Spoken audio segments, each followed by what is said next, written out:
mostrar lo que me pidas. ¿Vos tenés mazos Bueno, también? sí, yo agarré también el de Rider White. Ahí, bueno. Bueno, muy bien. Bueno, ¿de qué vamos a hablar? Vamos a hablar de arte y tarot. Eso para simplificar. Yo ayer, no me acuerdo, ayer quería hablar en el vivo y no me acordaba el nombre. Era tan sencillo, pero bueno, vamos a hablar de arquetipos, de inconsciente colectivo. Y la idea es poder hablar del pensamiento transpersonal. Eh, Ujú, Yami y yo somos doblemente colegas y al mismo tiempo no somos colegas, porque ujú, los dos estudiamos, para los que no nos conocen, ¿no? Los dos estudiamos historia, pero bueno, a mí me ujú. quedó sin entregar la tesis, así que en realidad historiador no soy.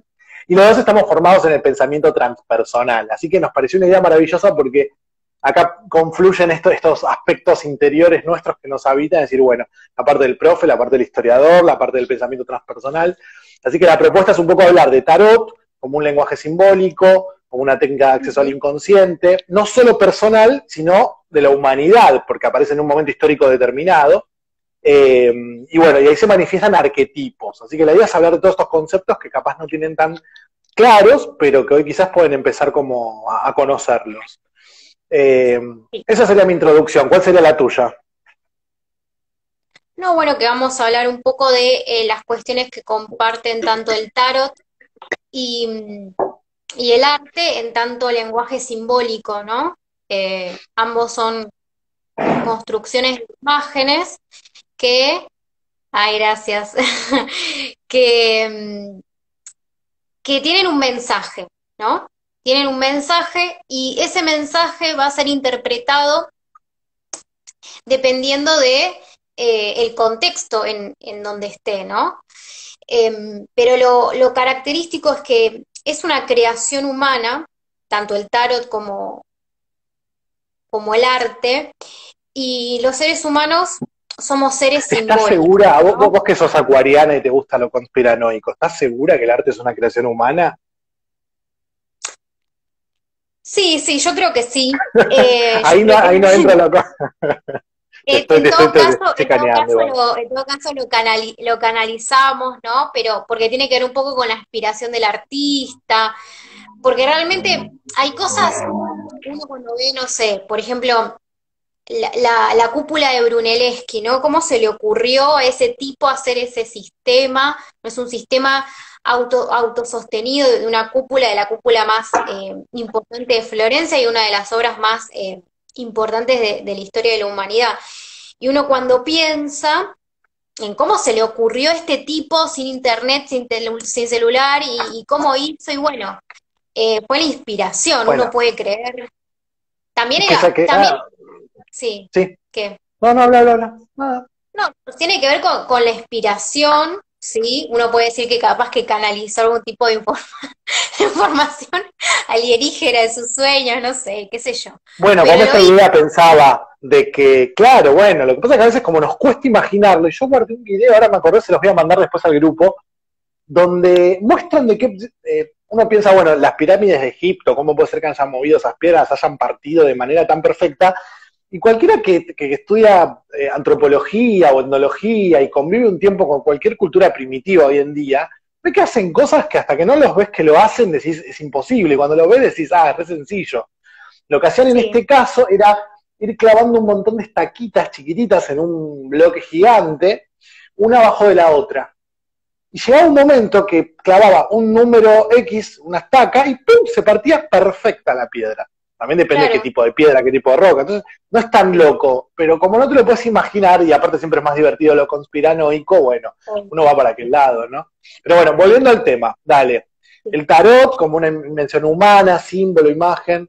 Sí, nosotros, y además es algo que nos caracteriza, porque siempre está como la cuestión filosófica de pensar qué nos diferencia de otros animales no humanos, y siempre hubo como un debate muy intenso con respecto a eso.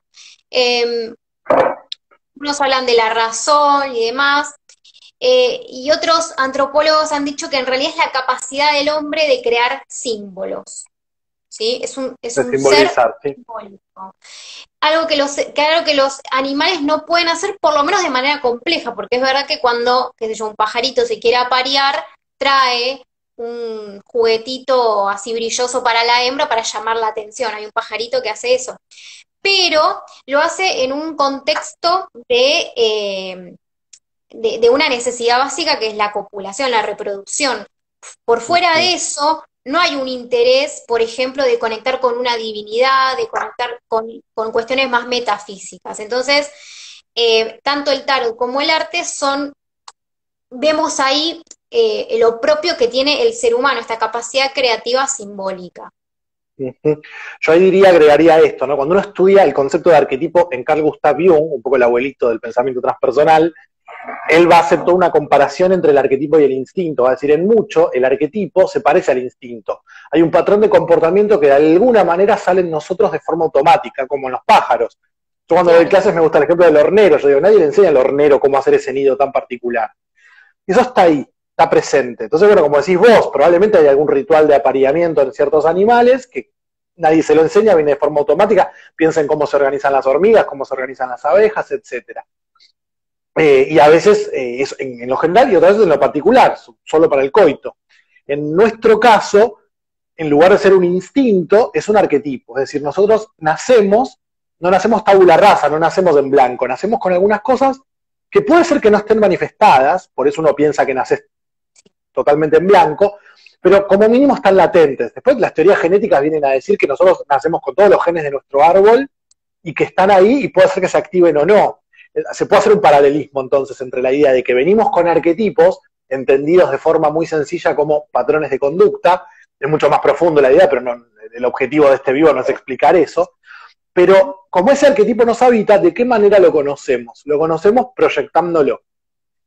Lo tenemos que ver primero afuera para luego darnos cuenta que está adentro. Y esta es la premisa hermética, como es adentro está afuera, todas esas cosas que escuchamos decir siempre, tienen esta explicación en la proyección y en la introyección. En el caso del arte y del tarot, lo que sucede es que en lugar de proyectar en una persona, muchas veces lo que hago es proyectar en una persona, qué creído que es este, o mirá qué hermoso el laburo que hace, cómo lo admiro, tanto en el rechazo como en la admiración hay una proyección de un aspecto interior, un arquetipo, que lo pongo en una persona para entenderlo. En el caso del arte, lo que hago es proyectar el arquetipo en un símbolo. ¿Y un símbolo qué es? Es una imagen. No es lo mismo que un signo, esto siempre está bueno decirlo, un signo se entiende en cualquier parte del mundo y todo el mundo sabe lo que es una letra A, una letra B, una letra C. Eso sería un signo. El símbolo es una imagen cualquiera, X, y depende, como decías vos, en qué cultura nace o en qué persona nace, porque en los sueños también aparecen, tienen distintos significados.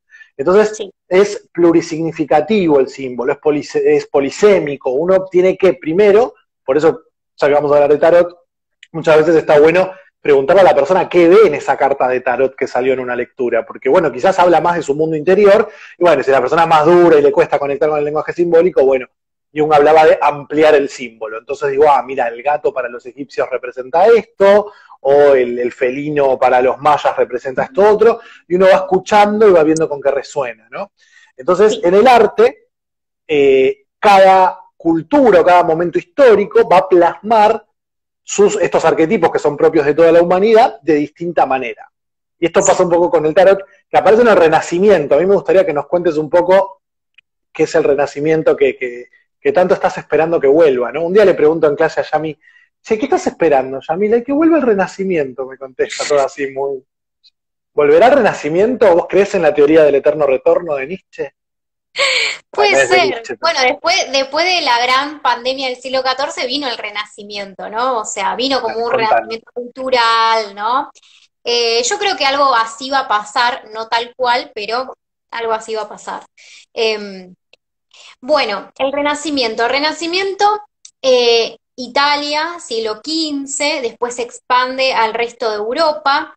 Nosotros tenemos que pensar que Italia está en el centro de lo que es el mundo conocido para la época, ¿sí? Porque está en el medio de Europa, y Europa conectaba con Oriente y conectaba con África, y bueno, para el otro lado no había nada aún, ¿no? Porque todavía no habían llegado los europeos a América. Entonces, Italia estaba justamente en el centro, ¿sí?, del universo conocido para esa época, del mundo conocido para la época. Y ellos eran comerciantes, eso es muy importante. Porque por otro lado agrego, ¿no? sí, venimos de lo que era conocido como la cristiandad, no existía sí, Europa, existía el mundo cristiano. ¿Y qué está en el centro de Europa? Italia. ¿Y qué está en el centro de Italia? Roma. ¿Y qué está en Roma? El Vaticano. Entonces, al Papa. Es decir, literalmente era todo teocéntrico de alguna manera, sí, incluso ahora que lo decís, geográficamente también. Eh, sí. bueno, ese detalle también a nivel simbólico estaba en el centro, ¿no? Sí, es como el ónfalo. Vieron que a lo largo del mundo hay diferentes como ombligos del mundo. Bueno, Roma era un ónfalo, era el ombligo del mundo en esa época. Entonces, ¿qué empieza a suceder? Bueno, venimos de una crisis muy importante, ¿sí? La crisis del siglo XIV, donde mueren mucha cantidad de personas.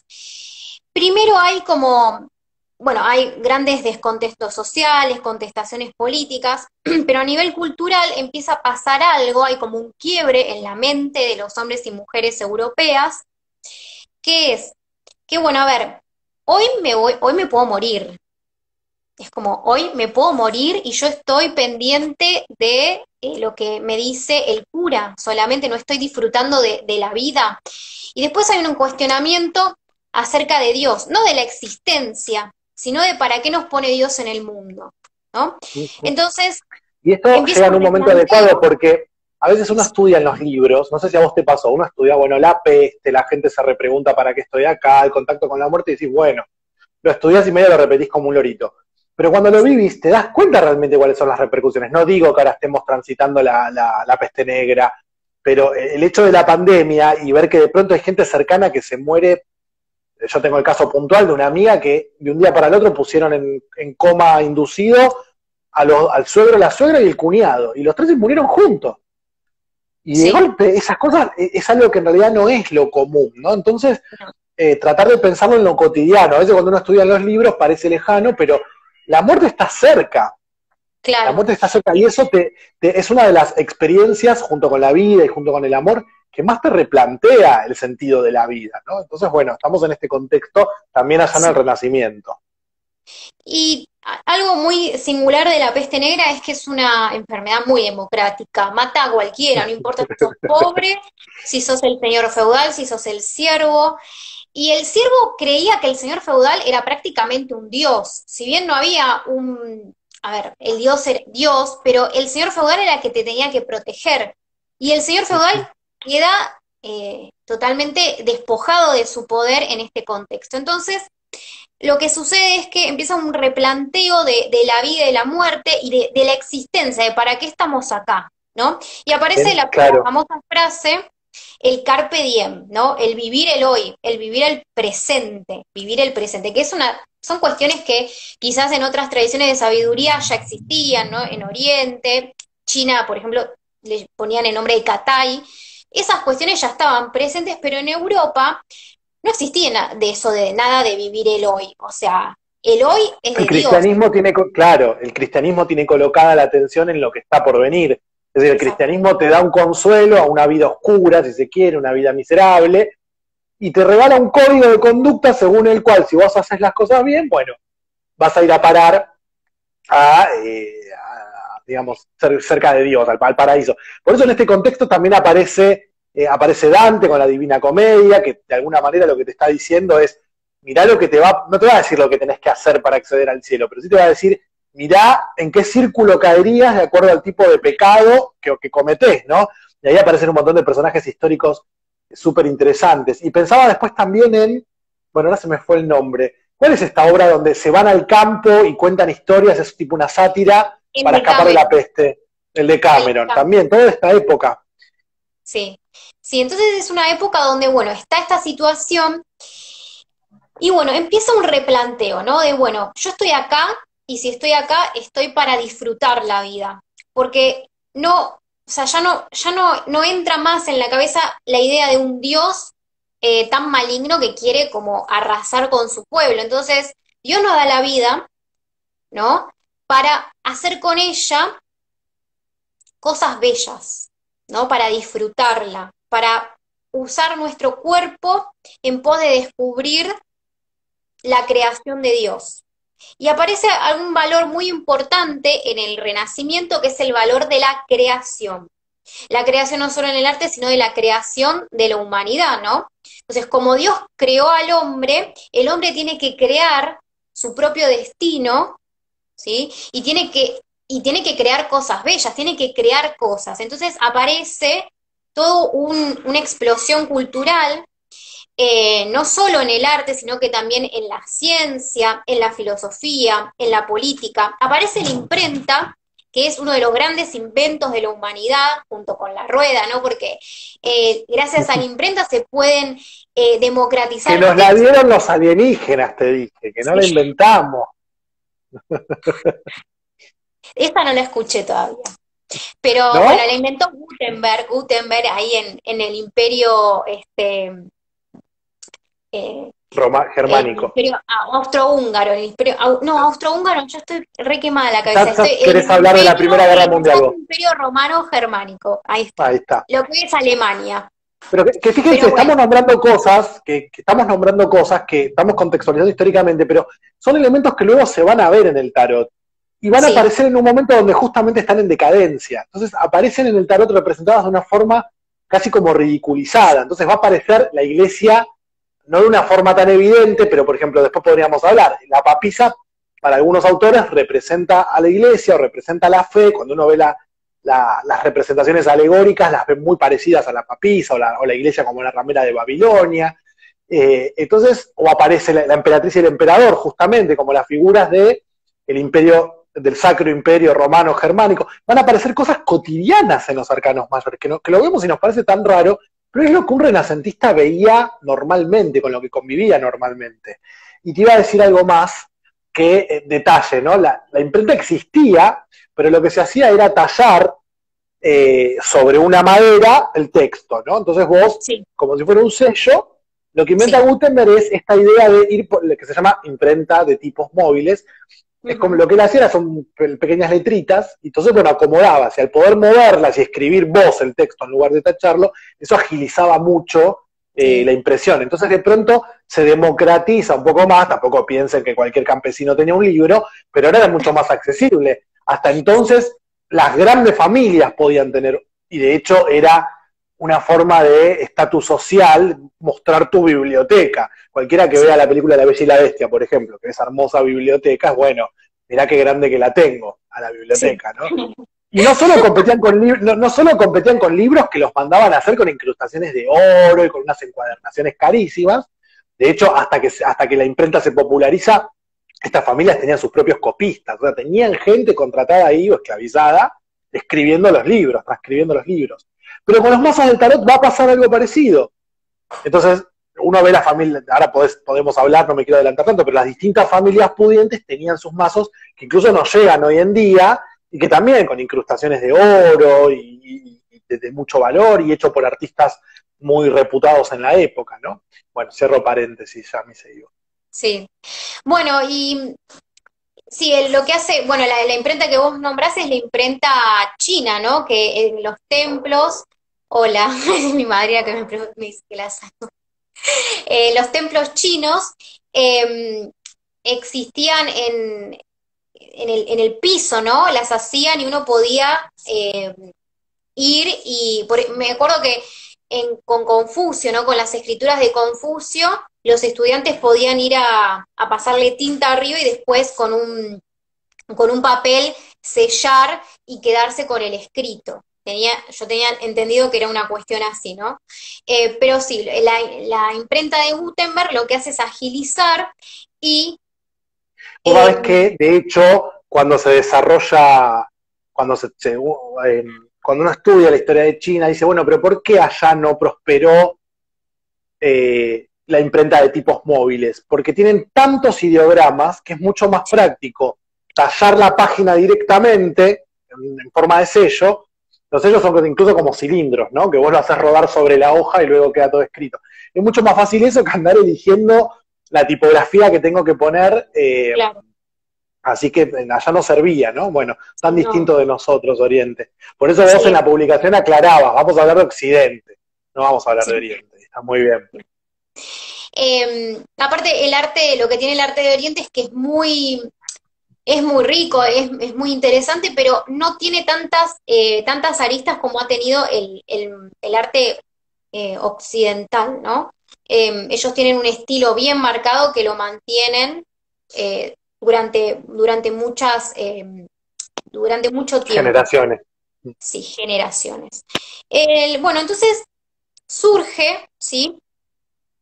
El Renacimiento en este contexto, un contexto donde Europa también se empieza a conectar económicamente con Oriente y empieza, porque ya había empezado en realidad anteriormente en el siglo XIV, que queda interrumpido por la peste negra, el tema del intercambio comercial.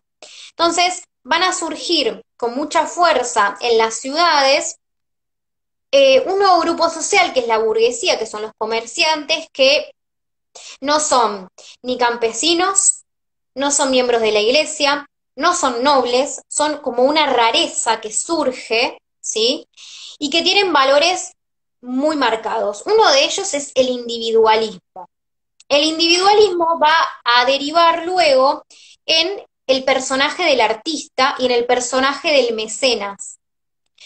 En el Renacimiento, por primera vez, las obras se firman, ¿sí? Esto en la antigüedad pasaba muy rara vez, en la Edad Media no sucedía, firmaba quizás el maestro artesano, pero no estaba firmada la obra. Ahora, en el Renacimiento aparece el individualismo plasmado en la obra de arte y aparece en el estilo del artista. Sin embargo, lo que nosotros vamos a ver hoy es que como una imagen es prototípica y la utilizan todos, ¿sí? Todos usan el mismo esquema, digamos, la misma receta y le dan unos toques de singularidad. Pero claro, previamente a esto, lo que se hacía era, digamos, repetir el arte de forma automática. Por eso no solo ahora aparece la firma, sino que aparece la posibilidad de darle tu impronta, el autor puede darle su impronta a su obra, aunque siga habiendo, porque esto es propio de la naturaleza humana, la idea arquetípica. Es decir, vamos a la hora de representar el arquetipo de la gran madre que tenemos, desde los primitivos y las Venus, que la va a representar toda la humanidad siempre. Después para el cristianismo será la Virgen María, y la Virgen María irá tomando en esta época cualidades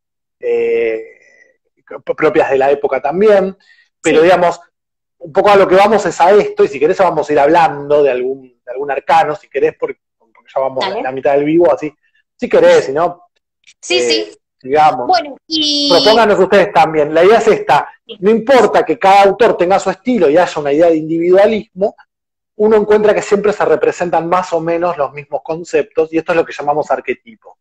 Lo mismo pasa cuando vos ves una peli, ves una historia, en general se hablan de las mismas temáticas, que es lo que nos conmueven a nosotros como seres humanos, ¿no? ¿Cuál es no me sale la palabra, así que bueno, lo dejo ahí, cuando me venga no. Bueno, y también podemos nombrar el protestantismo acá, que también es un poco, uno va viendo todos los gérmenes del protestantismo como también priorizar en la moral colectiva, valga la redundancia, la individualidad, ¿no? El mérito, me salvo, o ya soy predeterminado a la salvación, dicen los protestantes, y una evidencia de que yo ya que ya sé que me voy a salvar, que Dios ya lo decidió, es porque me va bien en la vida, soy rico y exitoso, ¿no? Pero también tiene un sentido esto. ¿Por qué el hombre empezó a pensar así? Porque venía acostumbrado a ocupar el lugar que le correspondía. Nacía en ese estamento, como decías vos, o era sacerdote, o era campesino, o era sirviente, o era de la nobleza, y no te podías mover de ahí, salvo raras excepciones. Ahora, trasladar el eje a la individualidad implica, ahora yo si quiero puedo ser exitoso también, no importa el lugar en el que nazco, ¿no? La idea estamentaria de la Edad Media. Sí, y bueno, eso es lo que van a transmitir estas familias burguesas, y ahí es cuando surge el tarot, ¿no? Que aparece como un juego de cartas y que cada una de estas familias va a tener su mazo, ¿no? No sé si querés comentar algo de eso antes de podemos seguir. decir cosas que la gente ya sabe hasta el hartazgo de alguna manera, ¿no? Uno agarra el mazo de tarot de Marsella, que es el más conocido, y estos son los arcanos mayores. Luego están los menores, que son en esencia como el mazo del chinchón, ¿no? Copas, bastos. Uno ve de pronto un mazo musulmán y aparece una cimitarra en vez de una espada. Hay variantes, evidentemente hay variantes, pero los conceptos son los mismos. Lo que se dice es que, bueno, se perdieron estos 22 arcanos, ¿no? En el desarrollo del mazo, y solo queda el loco como el comodín. Ahora, no se sabe bien realmente, hay teorías sobre cómo era este juego del tarot, o el tarocchio, se jugaba acá hasta el loco, ¿no? Como el comodín, nos llega a nosotros, el resto se pierde, porque en vez de emperador y emperatriz, por ejemplo, lo que nos llega en el mazo de chinchón es rey y reina, ¿no? En realidad, el rey, la reina se pierde, la reina queda en la baraja que se llama francesa. Bueno, eso, mucho más que decir. Entonces, este juego, que no sabemos bien cómo se jugaba, hay distintas teorías, era algo de la vida cotidiana del Renacimiento. Y estas familias, sobre todo las familias italianas, que eran las que de facto gobernaban, de hecho gobernaban en Italia, y de hecho ponían a dedo, por ejemplo, los papas, en esta idea de reforzar su poder, y ahí tenemos nombres que les van a resonar y que pueden ver, por ejemplo, en algunas series de Netflix, como los Borgia, los Medici, los Sforza, no sé si te acordás, yo no me lo sé, cada uno tiene, ¿quién era? Sí. Los Medici estaban en Florencia. Sí, sí. Los Creo que sí, Sforza en nunca me Milán. acuerdo. Ahí está. No. Pueden mirar la serie, un gran personaje del Renacimiento, que para mí es el gran genio de la humanidad, es Leonardo da Vinci, ¿no? Uno cuando estudia su vida es una cosa increíble. Algún día podríamos hacer un vivo hablando de Da Vinci. Sí. La serie Da Vinci's Demons, que está creo que en Netflix, tiene una parte muy hollywoodense y qué sé yo, pero al mismo tiempo está muy buena. A mí me gustó un montón verla, me divertí un montón, así que yo la sugiero con ciertas salvedades. Representa un poco cómo era esta época, ¿no? Entonces estas familias mandaban a hacer sus mazos, como ibas a decir vos. Sí. Y bueno, no solo mandaban a hacer sus mazos, sino que eran los mecenas, ¿sí? Mecenas eran los patrocinadores del arte, que primero eran estos burgueses, después empezaron a ser reyes, papas, pero primero empezó como una tradición italiana, esto de bancarle la carrera al artista. ¿Por qué? Porque era sinónimo de prestigio tener una corte con artistas plásticos, poetas, astrónomos, de todo, biólogos, de todo, de lo que hubiera, que uno estuviera interesado, bueno, los traían y, bueno, enseñame, explícame, los Visconti también, sí, los Farnese también, otra familia, ahí nos dice Dani, ¿cómo estás, Dani? Bueno, yo... Otra serie que pueden mirar, ilustrativa, de Tudors, que aparte ahí están los orígenes de Henry Cavill, así que Henry Cavill antes de ser Superman. Y es interesante porque en uno de los capítulos se encuentra justamente Enrique VIII, Tudor, ¿no? Que es el que después va a dar el de Ana Bolena, que se quería divorciar y no lo dejan. Es una de las partes más lindas de la historia. Se encuentra con Carlos V, el gran Carlos V, ¿no? Quinto de España, primero de Alemania o al revés, nunca me acuerdo. Sí. Se encuentran y después también no me acuerdo quién era el rey francés en esa época. Y llegan con los unos inventos de Da Vinci. Hay una escena que lo muestra muy bien. Da Vinci había inventado castillos móviles. Como era muy común ir de campamento o encontrarse y montar tiendas en la campaña, cuando había, por ejemplo, un encuentro militar o diplomático, bueno, todos armaban sus tiendas. Bueno, llega, creo que era el rey de Francia, con este invento de Da Vinci, porque Da Vinci anduvo por distintas cortes, y las tiendas tenían forma de castillo. Entonces, eso lo muestran en la serie, es muy interesante. Y claro, todo esto era una forma de mostrar estatus. Yo te invito a mi corte y fíjate la obra de teatro que monto, fíjate la escenografía, fíjate estas boludeces que hacemos ahora en el siglo XXI, ¿no? De mostrar la ropa, a ver quién la tiene más grande de acuerdo a estatus social. Lo hacían también los reyes en la corte. Quizás no tanto los reyes católicos, que eran mucho más modestos, yo los quiero, a mí me más encanta. saturninos, Más pero los capricornianos. franceses eran así jupiterianos y mostraban todo, eran como... Bueno, es hermoso eso, porque eso de vuelta a lo mismo, ¿no? Es como la misma humanidad, la historia de la humanidad va mostrando distintas expresiones de las mismas cosas, del mismo modo que los seres humanos. No todas las madres son iguales, pero todas son el arquetipo de la madre. Y una será la madre terrible, y otra será la madre nutricia, y otra será una madre acuariana ausente.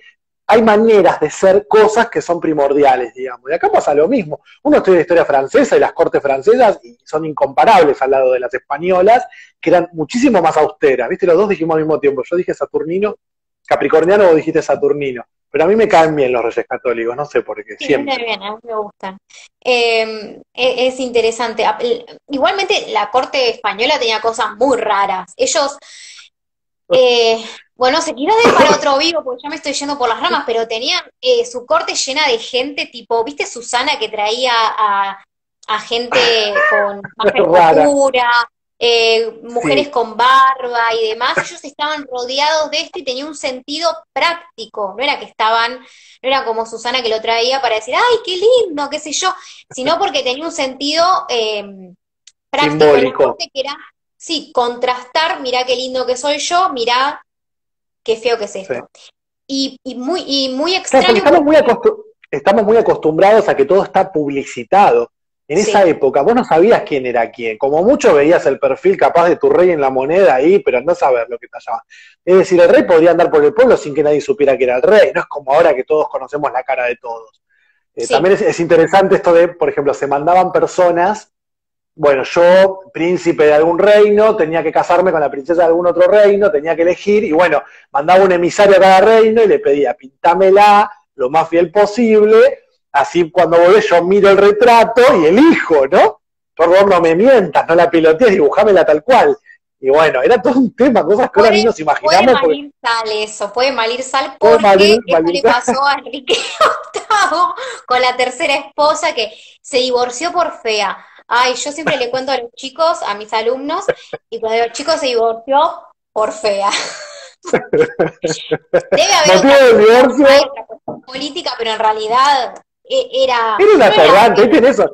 Hablando de arquetipos, podríamos un día desarrollar el arquetipo de Enrique VIII, porque Enrique VIII lo que quería, aparte lo casan con la cuñada, que también la serie de Tudors, la actriz que hace de Catalina, ¿no? Sí, sí, Catalina, Catalina. pero bueno, que era justamente la sobrina de los Reyes Católicos, o la hermana de uno Sí. de los Reyes Católicos. No, Bueno, no importa, la no vamos hija, a la hablar de que hija. la hija, claro, sí, yo sé que era la tía de Carlos V, y Sí, sí, Carlos sí. V era hijo de los reyes. Así que me parece que era la hermana. Bueno, después vemos, no importa, a la gente no le importa tampoco. ¿Pueden hablar de tarot de una vez, por el amor de Dios? Ya, dime si vuelven cacas. Bueno, bueno, empecemos. Bueno, vamos a mostrar el primer arquetipo que es el más conocido, el más masticado por la historia del arte. De hecho, es, sí, es la primera imagen de Dios que tenemos de la historia de la humanidad, que es una Venus. Yo les quería mostrar primero mi estatua porque yo tengo una estatuita acá, a ver, si les puedo mostrar. Ah, cuando subiste la publicación me encantó, yo también quiero una. Pero la tendríamos que hacer nosotros, tendríamos que hacer un encuentro Es re y fácil. que se llame Hacé tu Muy propia simple. Venus. Sí, me encanta, la amo, la amo, la amo. Es una reproducción de una de las Venus neolíticas. Esta me la gané, pero creo que pronto, bueno, si no las hago, la voy a comprar las otras que Tenemos hace que la hacer. chica. Si Bueno, Andrea nos está viendo, esa es una temática para un taller que haga Andrea. sí, No, les voy a, sí, la verdad no que lo voy a sí, proponer yo. Es para conectar con el femenino sagrado, como se dice. En sí. algunos lados que están transmitiendo ahora en vivo mientras transmitimos nosotros, no sé si viste. No, bueno. Bueno, Entonces, tenemos acá una Venus. Esto es la primera imagen de Dios, se veneraban estas Venus, esta está paradita, pero en realidad van inclinadas, apoyadas en altares. Eh, bueno, entonces tenemos, esto es el arquetipo de madre, el arquetipo de, bueno, le vamos a decir Venus porque sí, porque quedó, digamos, desde nuestra tradición, ¿no?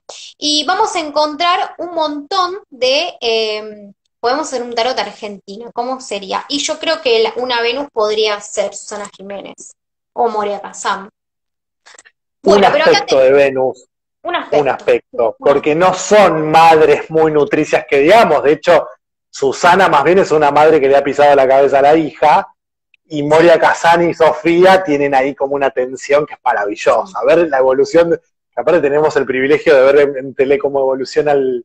Bueno, Sí. es un privilegio porque tengo el ascendente en Leo y me gustan esas cosas, pero hay toda otra parte que capaz no está tan representada en ellas. ¿Y esto por qué lo señalo? Porque hay muchas cosas que uno puede decir. Yo muestro acá este arquetipo. Sí. Lo venusino es lo bello, lo glamoroso, pero también es la madre que nutre, que da vida. Hay varias dimensiones. Sí. Perdón la Yo interrupción. acá tengo dos, lo vamos a mostrar de manera tradicional, si quieren ver imágenes digitales de buena calidad, después Estamos trabajando, vamos a decirlo, estamos trabajando en transmitir en streaming. Si hacemos Sí. streaming podemos compartir pantallas, si compartimos pantallas podemos mostrar cosas, así que esperemos que funcione en algún momento. Yo ya me hice la cuenta en Twitch, ni me fijé cómo se usa, pero ya hay una cuenta en Twitch, algún día transmitiremos por ahí. Yo ya estoy mirando precio de cámaras web. Bueno, y acá tenemos, no sé si la pueden observar, esta es una obra de Tiziano que se llama La Venus de Urbino. Esta Venus, en realidad, esa señorita, es la amante del conde de Urbino, ¿sí? Y como ustedes pueden ver, está muy relajada, sentada en sus almohadones, desnuda porque está esperando al conde. Ahí tiene, ahí atrás a sus sirvientas que están buscando los vestidos para decorarla, porque si no se viste ya se decora, y acá a los pies pueden ver un perrito que es símbolo de la fidelidad, ¿sí? Y bueno, acá vemos muchos atributos venusinos, vemos las rosas, vemos los aritos que tiene, que está peinada, o sea, no es que está acostada porque recién se levanta de la siesta, no. Es una chica que trabaja de eso, ¿sí? Trabaja de que la mantengan, ¿sí? De ser linda. De ser linda, trabaja de ser linda y es muy linda ella, muy Yo les aviso delicada. que Yamila tiene Venus en Capricornio, entonces todo lo que está diciendo está filtrado por su Venus en Capricornio, ¿no?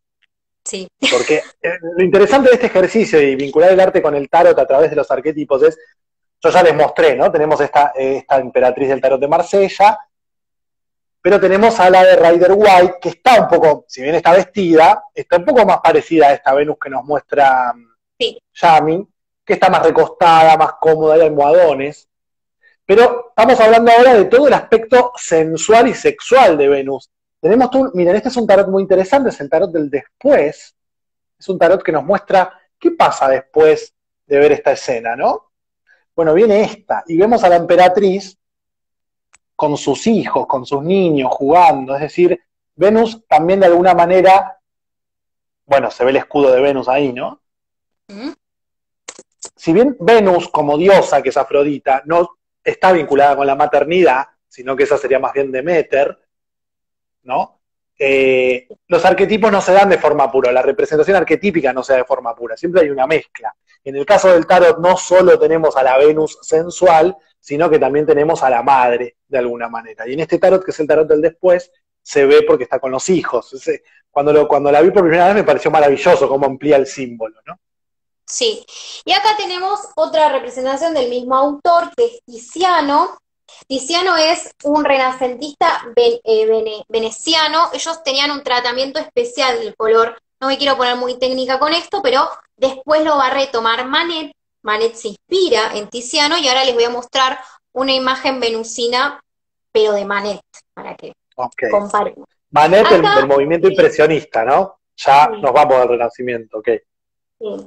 Pero estos tienen como en la cuestión técnica, estos tienen como son como unos, ¿cómo te podría decir? Pioneros para los impresionistas, por el tratamiento del color. Bueno, acá esta obra se llama El amor profano y el amor sacro, ¿no? Me parece que nos podemos dar cuenta cuál es el amor profano y cuál es el amor sacro. Claramente el profano, el más pasional, es la muchacha que está desnuda, y el sacro es la muchacha que está vestida, ¿no? Uh-huh. Y acá a mí me pareció que esto podía también representar otra cara de... Ah, no, pensé que ibas a decir esto. Bueno, no importa. Más adelante. Ahora, Sí, puede, sí, eso Ahora también, podemos hablar si querés, sí. sí, pero también me parece que puede representar a la papisa en tanto, ¿no? Esta idea de amor un poco más maternal, ¿no? Que también lo tiene la emperatriz, pero es como que quizás esta chica me parece como que fue a estudiar a la universidad así vestida y esta no está vestida para ir a la facultad, no sé si me entienden. En- ¿No? Entonces, bueno, Claro. Bueno, depende a qué vayas a la facultad. es un decir. A comprar no sé, sí, hacer algo más que estar ahí Es en... interesante decir, bueno, uno ve la secuencia, ¿no? En el tarot dice, bueno, tenemos el loco, el mago, la papisa, la emperatriz. Están juntas ahí al comienzo, casi como si mostraran dos aspectos del arquetipo femenino, del arquetipo que Jung va a llamar el ánima. Entonces Sí, se suele asociar la papisa con la gestación y la emperatriz con el nacimiento. Así sí, vamos a ponerlo. Entonces sí, tenemos lo maternal, uno de los aspectos de la papisa también es lo maternal, en tanto que gesta, de gestar, aunque también se le asocia mucho con la frialdad, ¿no? Con la virginidad, y siempre aclaramos esto, lo virgen significa estoy disponible para mí misma, no significa que nunca tuve relaciones sexuales. Y sí, acá se ve un poco esto más sacerdotal acá, ¿no? Acá también se la ve, se la percibe bastante más fría, aunque atrás aparece la granada como símbolo de fertilidad. Y fíjense sí, que en los arcanos en general siempre van a hablarnos un poco de esta dualidad, ¿no? Como opositivamente complementaria. Bien. bien.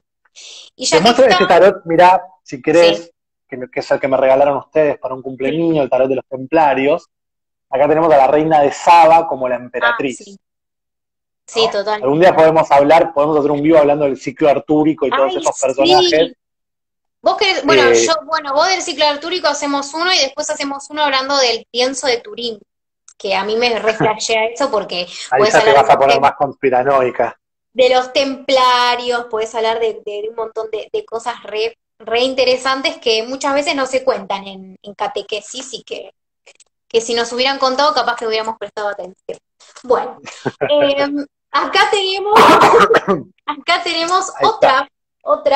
otra señorita así en la misma posición que la Venus de Urbino, pero ella se llama Olimpia, Olimpia de Manet, ya fines del siglo 19, ¿sí? Con otro tratamiento del color y con la misma posición, la misma actividad laboral, ¿no? Que tenía la Venus de Urbino, pero esta tiene otra connotación, ¿no? Ya no es dulce, romántica como la otra, que insinúa, esta muestra, muestra todo. Esta es una prostituta, ¿sí? Una trabajadora sexual que está ahí también en sus almohadones, con los zapatitos puestos. Si ustedes pueden ver acá, hay un gatito negro, ¿sí?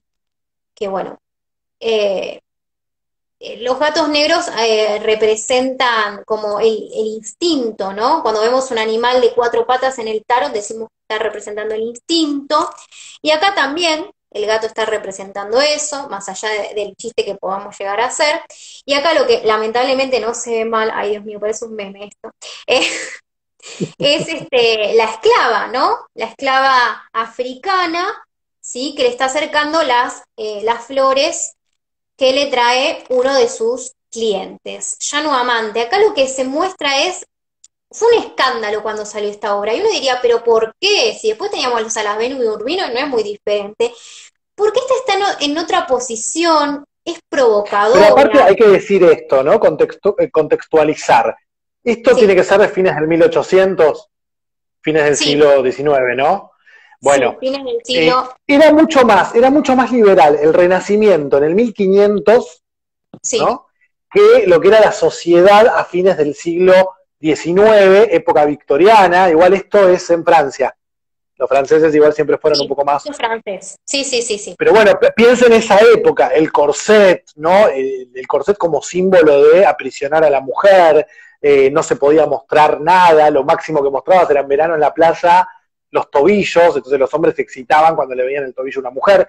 Digamos, son dos momentos históricos, uno diría, bueno, conforme la humanidad va pasando el tiempo, evoluciona, social no, esta es la época en la que Freud va a estudiar el psiquismo, por eso habla de el inconsciente como lo reprimido, porque era un momento histórico donde la sociedad estaba reprimida, lo cual no pasaba en el Renacimiento. En el Renacimiento había más abundancia, más descontrol, era todo más suntuoso, etcétera, ¿no? Entonces también, ¿por qué genera escándalo? Y porque aparece en un momento que justamente esto pasa con el movimiento impresionista y después los expresionistas, y vienen a escandalizar, porque vienen a romper con algo muy encorsetado, me parece que es la palabra más. Sí.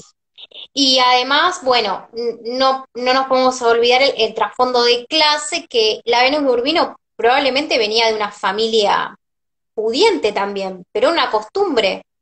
Esta muchacha Olimpia era un miembro de las clases más bajas, ¿no? Entonces también había como una cuestión de cómo vas a mostrar, ¿sí?, a una prostituta de esa manera, ¿no? Porque la estás como endiosando, halagando, elevando, claro. no se puede ¿Cómo hacer puede eso. ser que una prostituta tenga una esclava? Algo así sería. Claro, también. Mira, me estoy acordando que seguro te va a gustar hablar de esto. Podemos ahora retroceder en el tiempo, ¿no? Sí. Y hablar de las hetairas en Grecia. Nos podemos ir 500 años antes de Cristo ahora, que eran también un tipo de prostitutas. Vos seguramente fuiste una hetaira en otra vida, ¿no? Puede ser, sí. Aspasia. La de, ¿Querés contarnos algo de eso? La de Pericles, la más cara. Carísima. Que toda. Sí, bueno, ¿Querés? estas muchachas eran... Hermoso estar hablando de prostitución con los arcanos, la papisa y la emperatriz. Hermoso. Bueno, estas muchachas eran prostitutas, pero en realidad no ejercían como prostitutas, sino eran acompañantes, era la mujer pública, por eso eran prostitutas, porque era la mujer pública. La mujer oficial privada. Estaba guardada de... Si esa es pública, la otra era privada, digamos. Sí, totalmente, porque le pertenecía al marido, era privada, o sea, estaba en el gineceo, que era el lugar donde se reunían las mujeres en la casa, todo el día tejiendo, ¿sí? Todo el día tejiendo, no hacían otra cosa que tejer, como Penélope, que se pasaba esperando a Ulises que llegara tejiendo, ¿no? Próximamente, bueno, taller de tejido de Andrea Lucero. Para conectar con la mujer con tu etaira, ¿no? La mujer privada. Privada de placeres. Privada, la palabra interesante, privada de placeres, ¿no? Sí, que era, de alguna manera, para los griegos era la esposa, la madre de los hijos, la que garantizaba la procreación. Pero no estudiaba, no se formaba, y esa era la diferencia con la etaira. La etaira era prostituta, le pagaba, podía participar de los banquetes, donde las mujeres no entraban, las mujeres, digamos, las esposas, y eran mujeres, y esto es lo interesante, cultas, porque lo que quería el griego era, aparte de estar con hombres, porque eran, digamos, aparte también homosexuales, era poder tener una conversación interesante con una mujer, y estas eran las hetairas griegas, ¿no? Sí, que sabían de todo, sabían de poesía, sabían idiomas, sabían de arte, sabían de filosofía. Las más caras eran las que más sabían, porque eran las que te iban a poder seguir en la conversación, ¿sí? Entonces es algo muy, muy interesante y que, bueno, que no se escucha. Pero por supuesto, bueno, por lo general eran extranjeras. Eran extranjeras. Bien, un tercer grupo, después está el de las vírgenes, ¿no? Por ejemplo, bueno, en Roma las vestales, que también después está ese otro tercer grupo, o sea, eras esposa, eras etaira en todo caso, o eras virgen. Y insistimos en esto, el concepto de virgen, que se asocia mucho a la papisa, tiene que ver con estar, una vez que yo me casaba, yo ya no era más mía, sino que era de mi esposo, ¿no? Hablemos de la moral y ubiquémonos en la mentalidad de aquella época. Ser virgen implicaba poder entregarme a Dios. Soy dueña de mí misma, entonces puedo entregarme a Dios. Ese concepto, que si uno lo explica transpersonalmente, tiene que ver con poder entregarme a mi propia divinidad, a mi propia interioridad, al Dios interior, al sí mismo, a la esencia. Iba a decir otra cosa que, bueno, ahora se me fue, pero no sé, sigamos por donde quieras. Había otra cosita que quería comentar. Vos querías mostrar a los enamorados y yo acá tengo unos súper enamorados. Que después podemos preparar bueno, no tenemos, pero bueno, en Rider White son Adán y Eva, que también aparece muchísimo representado en el Renacimiento, Sí, pero acá tenemos, nadie. ¿no? Tenemos a Yo voy a Cupido y mostrar, tenemos este primero voy a mostrar este. personaje, Sí. dale. Este es muy conocido, es el Ujú. matrimonio de Arnolfini, ¿sí? Muy, muy conocido y me parece muy interesante porque están en la misma, casi en la misma posición de la carta que vas a mostrar vos a continuación, ¿sí? Están ahí como este cruce de manos, ¿sí? Faltaría ahí la madre ahí terrible en discordia, pero están representando el arquetipo del animus y del ánima, ¿no? El animus Me como la parece energía interesante. masculina y el ánima como energía femenina. Acá se ve claramente esto de la manera en la que están ubicados estos personajes. Son un matrimonio, se acaban de casar, y este Xian que está, si ustedes ven, del lado de que da hacia la ventana, que es el lado de la calle, el lado público, el lado masculino. Y ella, Giovanna, que está del lado del lecho, está pintado de rojo, ella, los colores acá son muy simbólicos, ¿sí? Rojo que representa la pasión, ¿sí? Y verde que representa la fertilidad. No está embarazada, después otro día puedo hablar de eso, pero en realidad no está embarazada, es la manera en la que tenían las mujeres de la época de pararse, ¿sí? Y Estaba parece que tiene constipada. estaba constipada y tenía como un bulto, todo el vestido lo tenía arremangado y puesto adelante de la panza. Un trucazo para esconder los rollos. Eh, Por eso y esperamos que vuelva el Renacimiento, ¿no? bueno, y acá ella está del lado de la cama, ¿sí? Del lado, ¿sí? De lo que se supone que tiene que hacer ella, ¿no? Una cama Representando, roja. sí, representando así el rol femenino, ¿no? Y esto se ve bien también en la carta de los enamorados. Y ahora voy a Que buscar podés, otro. si querés mostrar a otro, y yo les voy contando. Acá, bueno, es la famosa carta de la decisión, y hay un Sí, montón de representaciones de caminos que se bifurcan y opciones duales que tengo que tomar, y en general se asocian con lo apolíneo y lo dionisíaco, con los placeres, las pasiones, lo irracional y el deber ser, la razón, y muchas veces eso es la madre, ¿no? Como se llama la madre terrible. Acá se ve invertido, ¿no? Pero tenemos acá este personaje que representa para el héroe lo conocido, volver o quedarme con mamá. Por ejemplo, en el juicio hay una pintura que se llama el juicio de París, ¿no? París tiene que decidir eh, cuál de las tres diosas es la más bella, entonces perfecto. está Afrodita, está Atenea y está Hera. Entonces, bueno, cada una representa algo distinto, entonces lo que él tenga que elegir va a hablar un poco de esta escisión que tiene el hombre dentro, ¿no? Donde a veces también depende hacia dónde la moral de la cultura en la que está sumergido, el inconsciente colectivo del momento, de la época, te va a llevar a tomar una decisión. Hubo momentos históricos donde lo importante era la razón, la mesura, lo correcto, y otros donde no, más dionisíacamente, más afrodisíaco, más de Afrodita, de Venus, la ibris para los griegos, la desmesura, el descontrol. Bueno, siempre estamos decidiendo entre estas dos cosas. De alguna manera la clave está en poder conciliar ambas, ¿no? Por eso tenemos ahí un Cupido. Sally Nichols en el libro Jung y el Tarot va a decir, casi que Cupido decide sin que yo me dé cuenta. O sea, Cupido está a espaldas de él. Él no sabe que está ahí. Un poco lo que nos va a ir contando evolutivamente el tarot es cada vez soy más consciente de la decisión que tomo. Como esta carta es un poco una carta adolescente, probablemente las pasiones deciden por mí y me voy a ir en búsqueda de mi amada. No me voy a quedar a construir un hogar, digamos. También podría ser la esposa del amante, uno podría Sí, empezar a pensar en todas esas. Así que eso me hizo acordar la pintura que mostraste anteriormente, donde teníamos lo profano y lo sagrado. ¿Qué elijo? también. Ahí no hay ningún personaje decidiendo, aunque había un personaje en el medio, no recuerdo quién era, Era había un como un cupido, niño, un angelito. bueno, un Cupido, justamente. ¿A quién elige Sí. Cupido? ¿Cupido elige por el alma o elige por la razón? ¿No? Bueno, un poco el camino evolutivo implica tener en cuenta ambas cosas y no descartar nada. ¿Qué estás buscando? No estoy encontrando, la había guardado, pero Bueno, acá. igual podemos ir como esa es otra igual. ¿Cuál es esa? Esta es Tiziana, Tiziana. Esto es Tiziana es el tecito que te Ariadna, tomaste. no, Ariadna y Baco. Ah, cierto, Ariadna y Baco. Uh -huh. Bien, Ariadna y Afrodita, y Sí. Dionisio, perdón.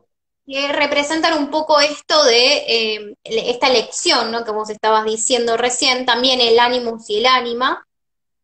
En este caso, yo creo que la que tiene que decidir ahí es ella, ¿no? Si se queda o si se queda con él o se muere, o se queda muerta en realidad porque ya se había La muerto. escena es interesante, como todo, siempre que uno analiza simbólicamente algo, tiene múltiples niveles. Ella, Ariadna, es quien ayuda a Teseo a vencer al Minotauro. Un día podemos hablar de eso si quieren. Ahí está mostrando esto que decíamos. Tenemos Sí. representado lo sagrado y lo profano, ¿no? Y ahí está Cupido en el medio. Sí, Nos y está si ven faltando el bien, héroe. acá está, esta ¿Qué es tiene en la Venus mano? con ¿Qué tiene en la mano? la manzana de Bueno, París. en el juicio, justamente, lo que París tiene es una manzana dorada. Ustedes saben que no existen las manzanas doradas, pero los griegos no conocían las naranjas. Cuando los griegos viajan a España y ven las naranjas, lo primero que dicen son manzanas doradas, ¿no? Entonces queda en el inconsciente colectivo esa idea. Y esa manzana dorada se la va a dar París, que es un troyano que estaba enamorado de Helena, una griega, Ujú.